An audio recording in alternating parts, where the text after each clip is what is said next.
Raha tsy ahivina tokoa ny tantara dia nanambara I Andriamatoa sy teny Andrianasoloniaiko tany amin'ny daty 4 oktobra 2024 tao amin'ny Real TV tamin'ny fandaharana manokana izay raha tsy diso ka nilaza sy teny Andrianasoloniaiko hoe izaho tompoko ho izy tamin'ny gasikara fensoa izay mpanao gazetiny Real TV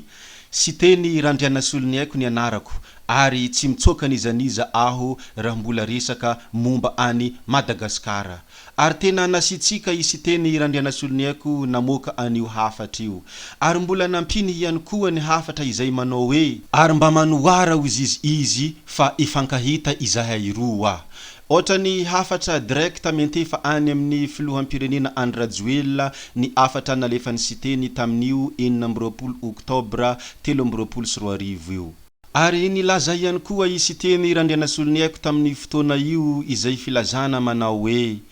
raha nisafidin'ny malagasy amin'ny mangarahara izy no tsy mahalany ahy dia ekeko zay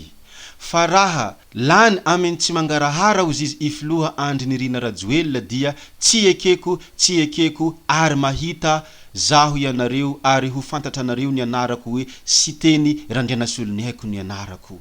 niorakoraka daholo ny mpomba any sy teny Andrianasoloniaiko tamin'ny fotoana io ary somary talanjona sy tolagaga mpanao gazety nanatrika teo aminy tsy iza moa izany fa gasikara fensoa ankehitriny anefa dia lany filoham-pirenena Andry Nirina Rajoelina ary tsy lany sy teny Andrianasoloniaiko maro no mametra-panontaniana ary maro no mandinika hoe aiza amizay tokoa isy teny Andrianasoloniaiko to tsy henoheno ary to tsy nahenona feo na iray aza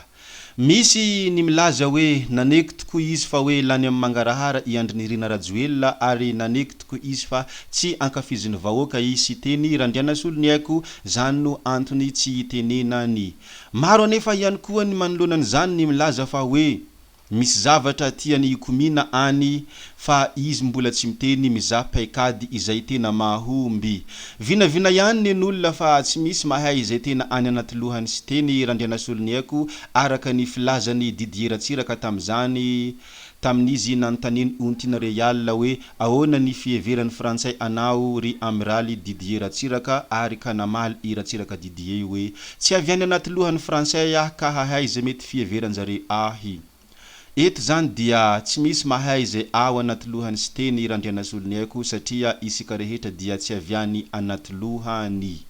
maro ka tena maro tokoa manko ny mponina izay miaina eto a Madagasikara sy ny vahoaka malagasy eto a Madagasikara fa misy ihany koa ny mponina eto a Madagasikara sasansasany nanehony heviny any ambadibadika any rehefa raikitra ny adihevitra rehefa raikitra ny débat ka manehony heviny ka manao hoe malahelo amin'ireo ndaty bakantimo ahy hoy ireo olona sasansasany ary malahelo amin'ireo mpamaraky ny toliara indrindrandrindra satria tsy mba te alongo tsy mba niposy any sy teny Andrianasoloniaiko izareo tamin'izy nilatsaka ho filohan'ny republika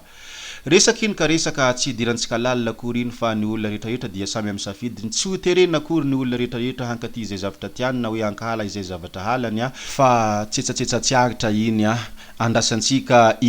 sy teny Andrianasoloniaiko izay mety hivoaka amin'ny fahanginana ve sa hijanona hangina tokoa satria izay mangina hony ny volamena maro ka tena maro tokoa ny olona miandry ny fitenenany sy teny Andrianasoloniaiko fa ankehitriny dia mbola tsy miteny izy ka andrasana ny hivoahany ao amin'ny fahanginana zay ary no ela tompoko lasy tompoko vavy ny ela tsy maintsy nidiavina koa dia mankasitrika isika rehetra navita ny hainy ny video hatramin'ny farany ety ampamaranina ihany koa dia mbola hentaniko kely ianareo hiabone ny chaîne ary azadiny mametraka ny commentaire asio like ny video sy ny zavatra fa ohatrohatran'izany zay fa veloma vetivety ry tompoko lasy tompoko vavy fa tsy hoe veloma mandrakizay gaby oye ciao ciao